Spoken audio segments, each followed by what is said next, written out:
Бисмилlah, алхамдулилlah, вассалату вассаламу аля расулилlah.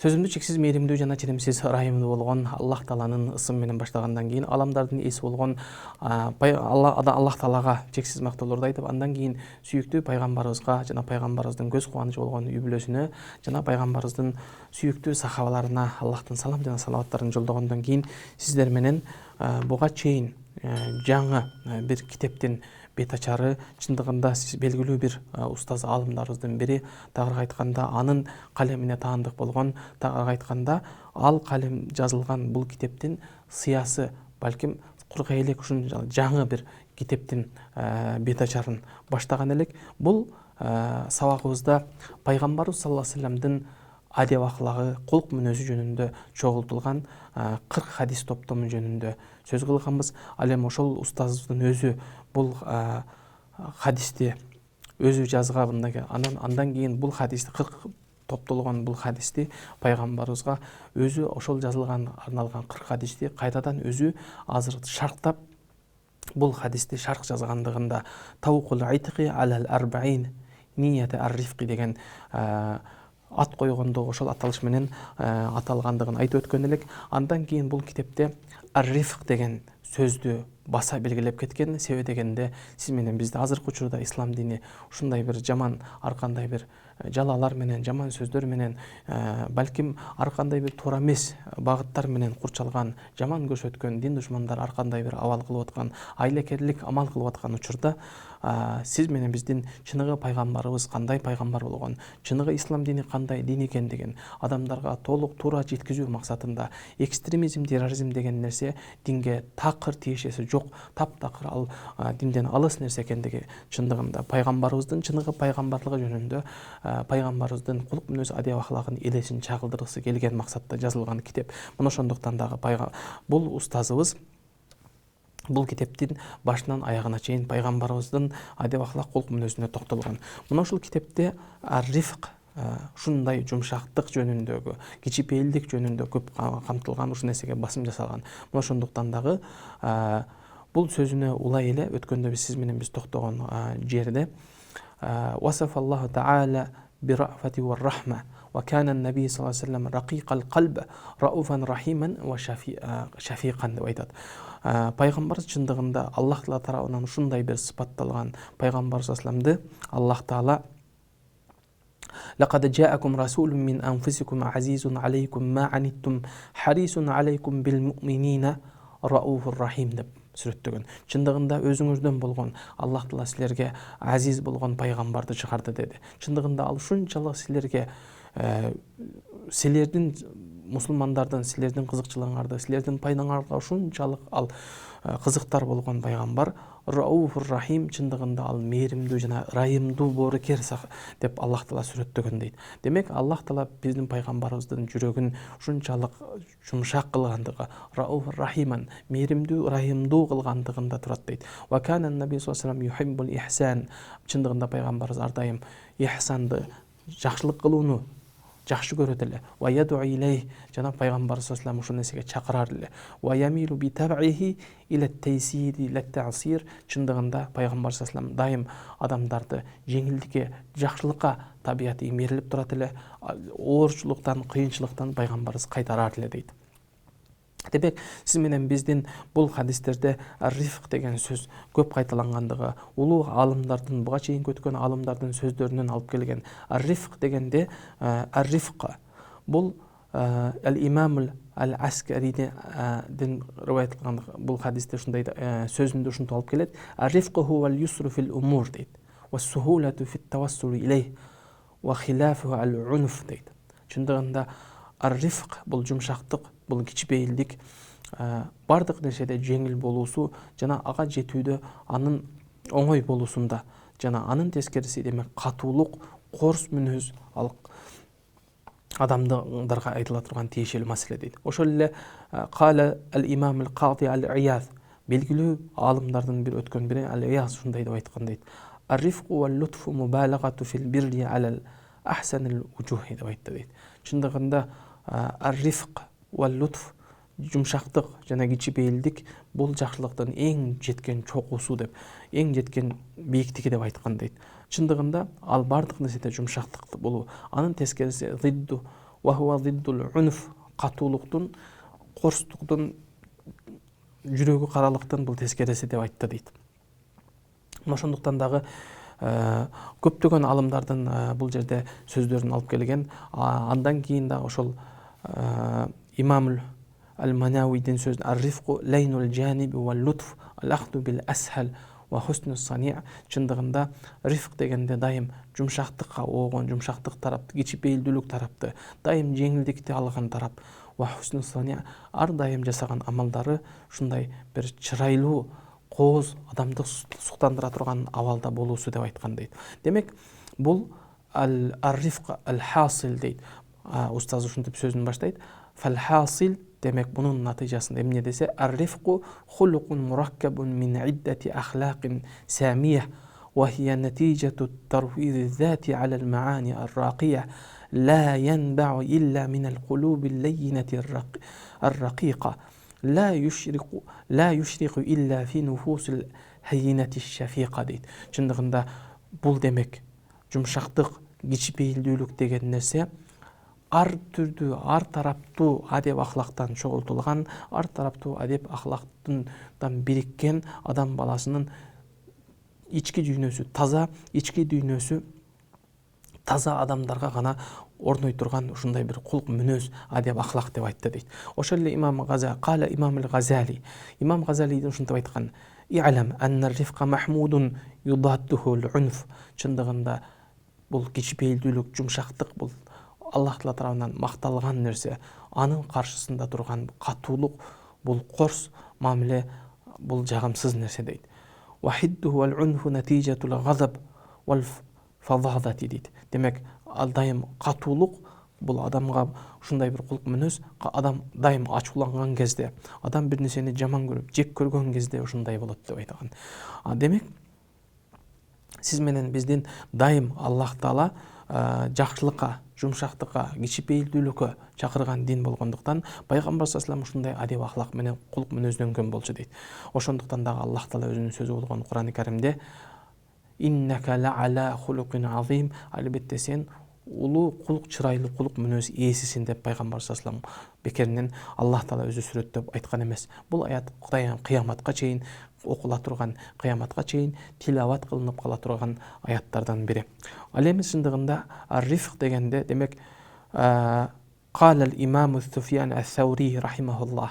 إمام سفيان الثوري деген улуу бир Абу Ханифаны менен балким доорлош өткөн улуу бир аалымдардын бири ушундай деп айтат дейт. Атадруна мар-рифка. Силер билесиңер ал рифк, ушунча жумшактык, кичипейилдүүлүк деген эмне деген. Калу кул я Аба Мухаммад. Ал Мухаммадтын атасы, сен өзүң айта кал деп айтышты дейт. Ошон кезде антадал умура мавади'аху аш-шиддата фи мавади'аха ал-лайну фи мавди'ихи ва-сайфу фи мавди'ихи ва-саута фи мавди'ихи деп айткан дейт. Бул киши ар бир иштин өз ордуна коюу, мына ушул рифк, ушул нерсе өзү кичипейилдүүлүк, ушул нерсе жумшактык деп айтты дейт. Катуу нерсенин ордуна, жумшактын ордуна, кылычтын ордуна, камчынын ордуна коюу деп айткан дейт. Имам Газали рахимахуллах кайра ошол сөзүнө улай эле хадихи ишаратун ил анна ла будда мин мазжил ал-гилди бил-лейн дейт.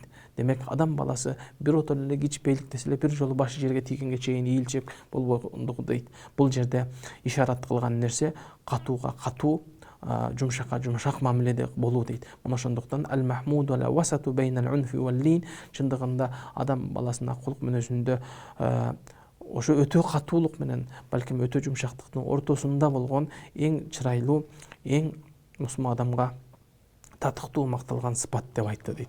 Демек, сиз менен биз пайгамбар саллаллаху алейхи вассаламдын ушул китеп негизи ушул рифк менен башталгандыгы. Рифк дегенде адам кичипейилдүүлүк менен баштап, өткөн сабакта пайгамбар саллаллаху алейхи вассалам Айша энебизден риваят кылынган биринчи хадиске токтолуп өтүп, инналлаха юхиббур рифк, инналлаха рафиқун юхиббур рифка фил амри кулли. Чындыгында Айша энебиз риваят кылган бул хадисте пайгамбар саллаллаху алейхи вассалам ушинтип айтканын айтты дейт. албетте Аллах Таала өзү рафиq деген сыфаты бар. Ушул сыфат менен, ысымы менен, андан кийин юхиббур рифq, чындыгында ушул жумшактык, кичипейилдүүлүктү Аллах Таала жакшы көрөт бардык амалда деп айткан. Албетте ушул кичипейилдүүлүк дегенде фи умури динихим, дин иштериндеги болгон жумшактык, кичипейилдүүлүк жана фи умур дуньяхум, ал эми дүйнө иштериндеги адам баласынын жумшактыгы, кичипейилдүүлүгү, адамгерчилиги болсо фи умури ахиратихим, ким эгерде ички дүйнөсүнө ошол рифкты, жумшактыкты эгерде сыфат кыла алса, анын бул дүйнөдөгү жүрүм туруму, бул дүйнөдөгү адеп аклагы, бул дүйнөдөгү мамилеси оңолот, жумшарат жана ошол нерсе менен сыпатталгандан кийин албетте ошол кулк мүнөзгө ээ болгон адамдардын, ошондой кулк мүнөздү өзүнө сиңдире алган адамдардын акыреттеги абалындагы Аллах Таала албетте жакшыртат. Себеби дегенде инналлаха рафиqun, албетте Аллах Таала өзү ошондой бир жумшактык сыфаты, юхиббур рифq, ошол кичипейилдүүлүктү Аллах сүйгөн сыпат болгондуктан акыреттеги анын абалы жакшы болот деп сыпаттап өткөн. Демек, сиз менен биз өткөнкү сабакта ушул хадистин шархына бир аз токтолуп өткөнбүз. Ал эми сиз менен биз бүгүнкү ошол хадиске улай эле шархынан бир аз дагы токтоло турган болсок, Аллах Тааланын өзү ушул сыфат менен сыпатталганда, Аллах Таала лейса камислихи шей ва хуа самиул басир. Демек, Аллах Таала эч бир нерсеге окшош эмес, балким эч бир нерсе Аллахка окшош эмес. Албетте Аллах Таала угуучу жана көрүүчү деген өзүнүн сыфаты менен. Ал эми Аллах Тааланын ушул юхиббур рифка, жумшактыкты, кичипейилдүүлүктү жакшы көрөт деген сыфатына сахабалардын дагы бир кыссасын устазыбыз бул жерде зикир кылып өткөн. Кыссату рифқи Сайдина Аби Бакр Сиддик дейт. Абу Бакр разияллаху анхуну баарыңыздар билесиздер, эң биринчи исламды кабыл алган, эркек заттын ичинде эң биринчи исламды кабыл алган, пайгамбарыбыздын эң биринчи халифасы болгон, пайгамбар саллаллаху алейхи орун басары болуп, бейиштен сүйүнчүлөнгөн, балким бейиштен сүйүнчүлөнгөн 10 сахабанын көпчүлүгүн ушул киши аркылуу иманга кирген. Исламда пайгамбар саллаллаху алейхи Абу Бакр разияллаху анху тууралуу эгерде үммөттүн иманын таразанын бир жагына коюп, эгерде Абу Бакрдын иманын таразанын бир жагына койсо, анда Абу Бакрдын иманы оор келет эле деп айткан. Сыддык деген, чынчыл деген лакапка татыган, пайгамбар саллаллаху алейхи вассаламдын тирүүсүндө ушул лакап менен лакапталган Абу Бакр разияллаху анхунун кыссасын алып келип, ал Абу Бакр разияллаху анху билесиздер, пайгамбар саллаллаху алейхи менен чогуу жашап өткөндүгү, пайгамбар саллаллаху алейхи өзүнүн кызын бергендигинде, пайгамбар саллаллаху алейхи менен гаарда Саур үңкүрүндө чогуу болгондугунда. Демек, Абу Бакр разияллаху анхунун фазилеттерин айтсак ушунчалык көп. Ошол Абу Бакр разияллаху анхунун рифк, жумшактуулук, кичипейилдүүлүк, боорукерлик менен сыпатталган сыпаттарынын биринде ушул кыссаны ушул жерде зикир кылат. Кана Адувуллах Умайят ибн Халаф дейт. Билесиздер, Умайят ибн Халаф сиз менен биздин белгилүү сахабалардан бири. Билал ибн Рабах исламды кабыл алгандан кийин аны ушунчалык азаптаган, ушунчалык кордогон, кыйнагандыгы жөнүндө кысса келет. Ошол кезде күндөрдүн биринде Абу Бакр разияллаху анху өтүп баратып, Абу Хурайрага карап, Умайя ибн Халафка карап туруп ушундай деп айтат: "Ала таттакиллаха фи хадал мискин", чындыгында ушул адам бечара бир кулдун акысында Кудайдан коркпойсуңбу деп айтты дейт. Анда ошондо ал качанга чейин ушинтип кыйнайсың деди дейт. Ошондо Умай ибн Халафтын ага айткан жообу: "Сен буздуң. Мына ошол сен чакырган динди карманып ошондо бузулду" деген сөздү айтты дейт. Ошол кезде эгер кааласаң, мен алдымда менде мындан да күчтүүрөөк, мындан дагы балким сапаттуураак кулум бар деди. Кааласаң ошол кулду сага берейин деди. Бул Билалды мага бер деди. Анда сүйүнүп кетип Умай ибн Халаф ал экөөнү алмаштырып, андан кийин Билал разияллаху анхуну кулдуктан алган, азат кылгандыгы жөнүндө. Абу Бакр разияллаху анхунун жашоосунда өзү 7 кулду азат кылгандыгы жөнүндө устазыбыз зикир кылынып, биринчиси Билал ибн Рабах, пайгамбарыбыздын азанчысы Билалды азат кылгандыгы. Экинчиси болсо Амир ибн Фухайра деген сахабаны азат кылгандыгы. Үчүнчүсү Умай ибн Убейс деген адам. Төртүнчүсү болсо Зиннира деген сахабия аялды, Румия деген сахабия аялды. Ал эми бешинчиси жана алтынчысында болсо Нахдия деген аялды жана анын кызы Бинтуха, ошол экөөнү кошуп азат кылгандыгы. Ал эми жетинчиси болсо Жарияти Бани Амр ибн муаммал деген адамдын кул күң кыз аялды сатып алып, аны азат кылгандыгы жөнүндө келген дейт. Ал эми бул хадисте экинчи хадис ошол эле рифка, кичипейилдүүлүккө, жумшактыкка, жөнөкөйлүккө байланышы болгон, тийиштүү болгон экинчи хадисти устазыбыз зикир кылып, бул жерде фи атаиллахи рифка аля рифк дейт. Чындыгында кичипейилге, Аллахтын берилген кичипейилдиги, жумшактыкка Аллах тааланын берген жумшактыгы жөнүндөгү хадис деп тема койгондон кийин кайра эле Айшени өздөн риваят кылган бул хадисте ана Айша радhiyallahu anha قالت قال رسول الله صلى الله عليه وسلم Аллах таала Айшени өздөн, Аллах таала ал заттан разы болсун, пайгамбар саллаллаху алейхи ва салламдын ушинтип айткан хадисин алып келет. Инналлаха рафиқун юхиббур рифқа. Аллах таала өзү рафиқ сыфатына юхиббур рифқа. Ошол кичипейилдүүлүктү, жумшактыкты Аллах таала сүйөт, жакшы көрөт. Ва юъти аля рифқа ма ла юъти аля ал-унф дейт. Ошол кичипейилдүүлүк, жумшактыкка Аллах таала анын каршысында болгон катуулукка, ушундай корс, ушундай катуу адамдарга берилбеген нерселер берилет деп айткан. Ма ла юъта аля ма сиваху, балким өзгөлөргө, башкаларга берилбеген өзгөчөлүк ошол жумшактык, кичипейилдик сыфатына ээ болгон адамга берилет деп айтты дейт. Демек, бул жерде эле ошол хадиске окшош эле нерсе, жогоруда айткан хадиске улай эле улам ошо окшош болгон үчүн экинчи хадисти алып келгендиги. Демек, рифка бул адам жумшактык, кичипейилдүүлүк жөнүндө зикир кылынып, андайын ошол кичипейилдүүлүк, рифк жөнүндө Аллах таала башкаларга берилбеген ал нерсени ошол кичипейил болгон, жумшак болгон адамга берет дегенине сөзүн улап, киссату рифкул имам Аби Авана дейт. Белгилүү тарыхта өткөн улуу бир аалымдардын бири бул Аби Авана деген бир адам, улуу имам өткөн дейт. Ошол кишинин окуясында, кыссасында белгилүү болгон дейт. Wa kana muhaddithan hafizan дейт.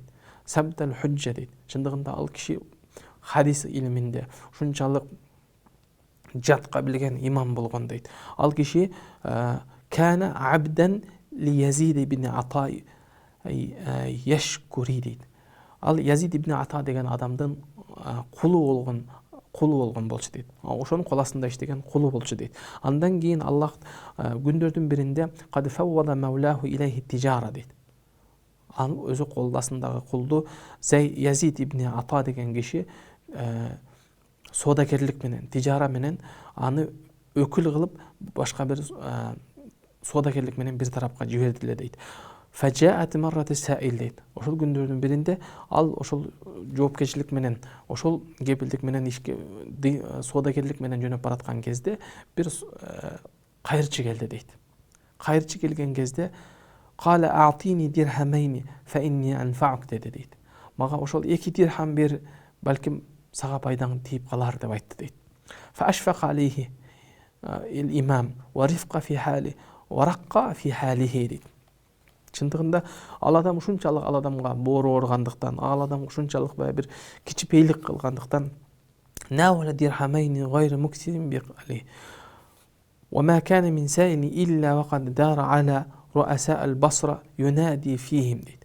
Ошол кезде ушунчалык баягы боор орган имам Абу Авана жанагы аны соодагерлик менен кепилдик кылып башка бир соода ишин менен жиберген адам жанагы кайырчылык кылып, телемчилик кылып келген адамга боор органдыктан жанагы соодагерликке деп берген 2 дирхамды ага берип салды дейт. Ошол кезде ал киши сүйүнгөндүкнөн ушунчалык кубанып, көчөдө көрүнгөн адамдарга кыйкырып Баккиру аля Yazid ibn Ata fa innahu a'taqa Aba Awana деп адамдарга кыйкырып өзүнөн өзү баягы кайырчы кубанганынан Yazid ibn Ata деген кишиге такбирлер болсун, Yazid ibn Atага ушунчалык мактоолор болсун, ал адам өзүнүн азат кулу Аба Авана деген жанагы соодагерлик менен кепилдик кылып жиберген адамды кулдуктан азат кылды деп өзүнчө эле кыйкырып баштады дейт да. Ошентип кыйкырып көчөлөрдө эч бир Басранын көчөсү калбай кыйкырып жүргөндө адамдар келип Абу Авананы куттуктап, ушундай бир кучактап, ошондой абал болуп турганын көрүп, Yazid ibn Ата, андай эмес болчу, андай мен андай кылып азат кылган эмес элем деп айта албай калды дейт. мына ошол кезде яжалуна ямруна алейхи ва яжтамиуна ладейхи ва юханнинунаху, аны куттуктап ушунчалык азат кылгандыгынан кубанып турган кезде хаджила Язид ибн Ата мин инкари залик дейт. Ошол Язид анын адамдар ошентип уже аны куттуктап ушундай кубанып ошондой нерсе болуп аткан кезде истахя мин иштимаихим ва тахниатихим, алардын топтолгон чогулган элден алардын куттуктоосунан уялган абалда мейлі анда азат кылдым деп айткан дейт. Демек пайгамбар саллаллаху алейхи вассаламдын бул хадисте албетте Аллах таала кичипейилдиктин, жумшактыктын, жүрөктүн жумшактуулугуна Аллах таала башкаларга бербеген өзгөчөлүктү Аллах таала берет дегендиги, ошол кылган кичипейилдүүлүгү менен Аллах таала ал адамды кулдуктан азат болуусуна себеп болгон.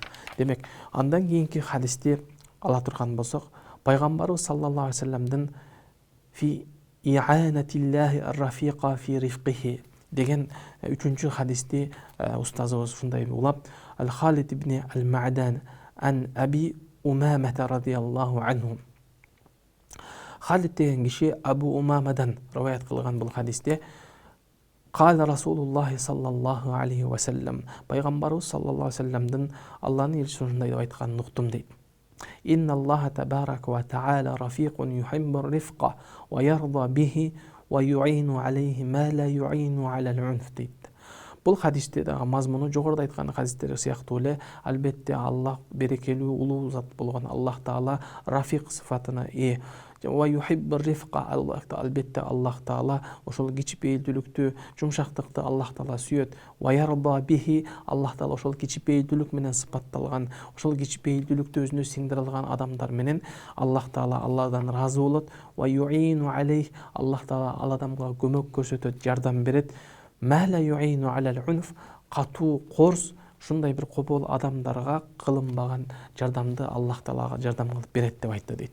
Демек бул хадисте Абу Умамадан риваят кылган бул хадисте пайгамбар саллаллаху алейхи вассалам жогорудагыдай эле Аллах тааланын сын сыфатын айткандан кийин, демек ал-унф тескерисинче Аллах таала жумшактыкты, кичипейилдүүлүктү сүйөт деп айткан болсо, ал-мафхумул мухалафа деп айтылат. Ошол хадистин каршысындагы түшүнүгүнөн алына турган маани, демек Кудай таала каттуулукту, корс мамилени Аллах таала жактырбайт, Аллах таала сүйбөйт деген маани. Демек ар бир нерседе Аллах тааланын жакшы көргөн сыфаттар менен, жакшы көргөн кулук мүнөз менен, адеп ахлак менен өзүбүздү ошол нерсени сиңдирип, ошол нерсени аракет кылып, Аллах таала жаман көргөн, Аллах таалага жакпаган, жагымсыз болгон сыфаттардан алыс болуу, бул мумун мусулман адамдын сыфаты, балки мумун мусулман адамдын милдети ол эсептелет. Мына ошондуктан ва ярда ала абдихи бихи дегенде, демек Аллах таала ошол себептен ал адамдан Аллах таала разы болот, бисабаби рифқа дейт. Ошол жумшактыгы себептүү дейт. Демек Аллах тааланын ва яктазил ажр вал масуба, Аллах таала жумшактыкка, кичипейилдүүлүктүн Аллах таалага ажыр сооп бере турган нерсе.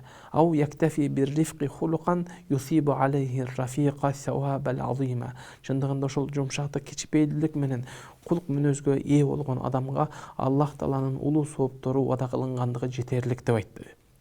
Ва ма'наху ярда хадал хулуқа мин абдихи. Демек Аллах таала бул кулук мүнөз менен, кулук мүнөз менен адептенген жана бул кулук мүнөздү өзүнө сиңдире алган ушул сыфат менен сыфатталган адамдарга юину алейхи, Аллах таала ал адамдын жардамында болот деп айтты дейт.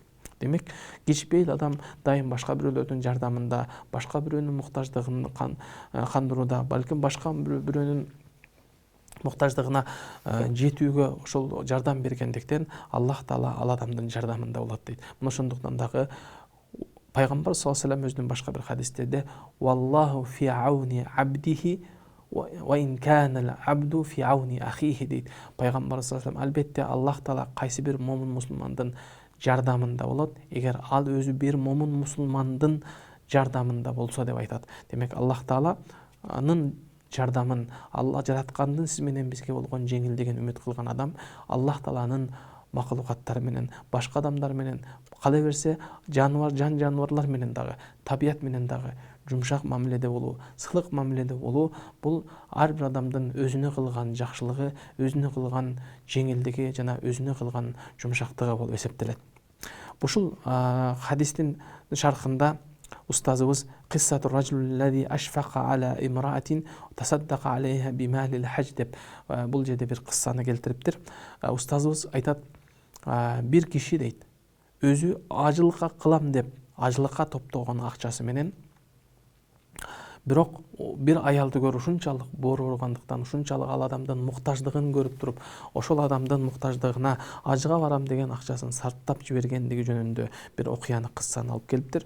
Бул хадисте, бул кыссада чындыгында раваху шейхул ислам кудватул муслимин вал мухаддис ал абид вал захид ал фақих вал мужахид дейт. Бул хадисте эл имаму Абдуллах ибн ал Мубарак ал Марвази, билесиздер, Абу Ханифа менен балким доордош жашаган, Абу Ханифага шакирт болгон Абдуллах ибн Мубарак деген ушундай бир улуу олия заттар өткөн. Ал кишини сыпаттаганда чындыгында исламдын шейхи, мусулмандардын өрнөгү, мухаддис болгон, ал киши ушунчалык абид болгон, ушунчалык захид болгон, ал киши ушунчалык фақих болгон, имам болгондугу жөнүндө сүрөттөп, ушул киши ушундай деп айтты дейт.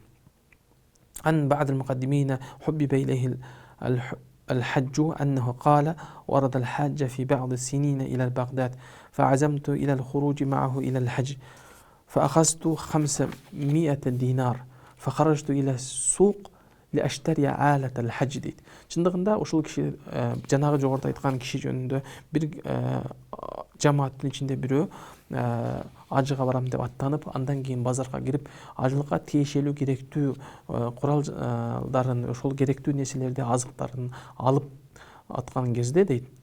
Байнама ана фи ба'ди тариqi арадатни имра'a дейт. Чындыгында ошол көчөлөрдүн биринде мага бир бет маңдайыма бир ушундай бир аял келип калды дейт.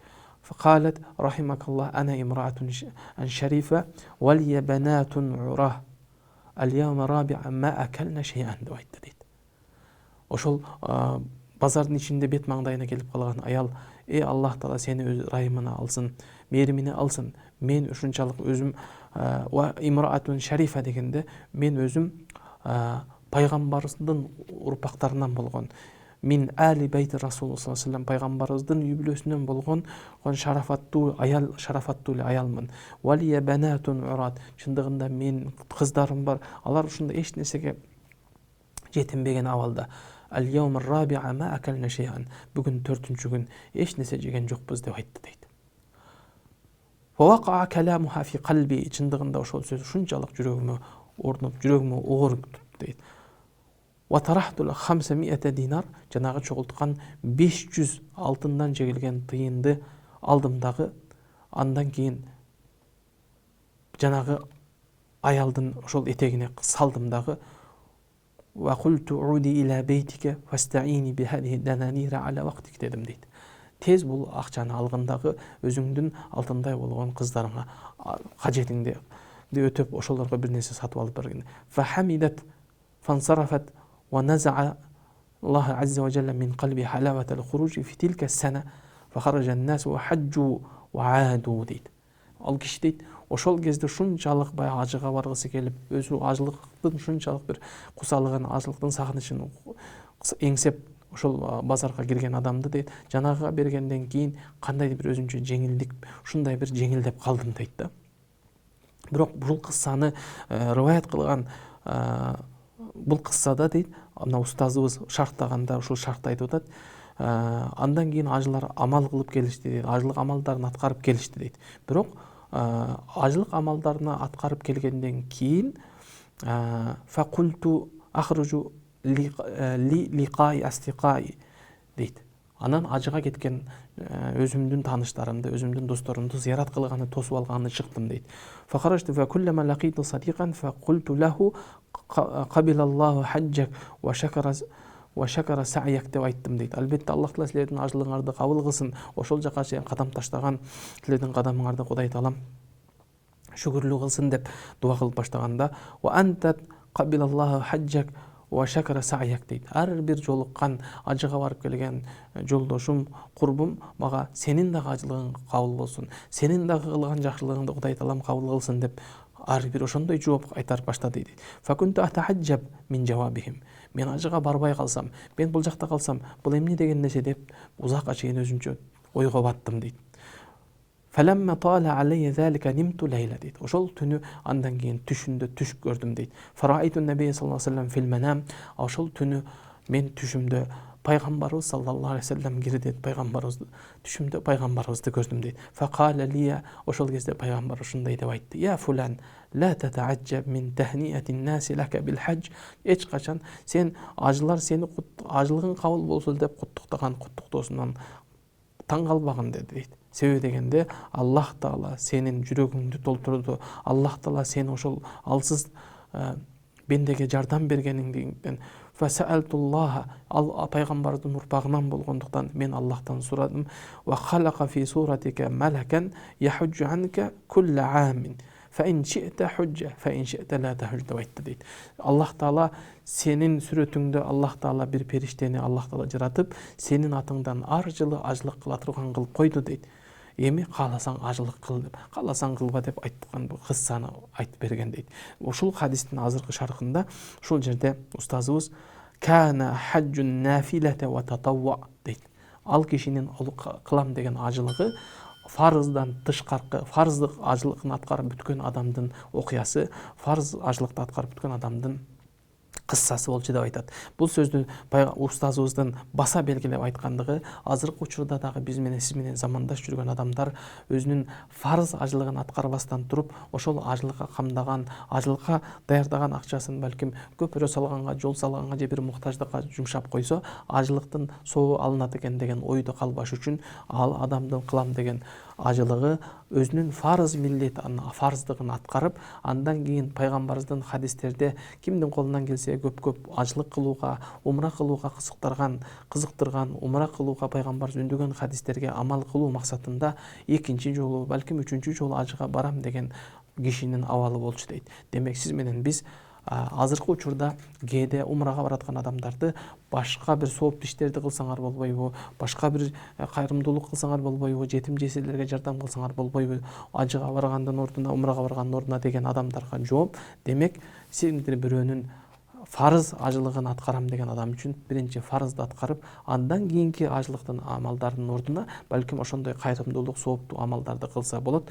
Ошол эле учурда сөзсүз эле бир сооп амалды кылган кезде экинчи бир сооп амалдын эшигин жаппастан кимдир бирөөнүн колунан келсе ажыга да барсын, умрага да барсын, кайрымдуулук да кылсын. Себеби дегенде кайрымдуулук кылуу, адамдарга сооп амалдарды кылуу мусулман адамдарга эле эмес, балким ар бир адам затына буйрулган нерсе. Шариятыбызда демек дайым бири-бирибизди колдоп, бири-бирибизди дайым жөлөп таяп, пайгамбар саллаллаху алейхи вассалам сиз менен бизге өрнөк үлгү болгондой эле дайым кичпейилдүүлүк менен, жумшактык менен жана жеңилдүүлүк менен пайгамбар саллаллаху алейхи вассалам сиз менен бизге алып келген динди, аманатты кийинки муунга келечекке ошол аманатты өзүндөй жеткирүүгө жараткан сиз менен бизге жардам берсин.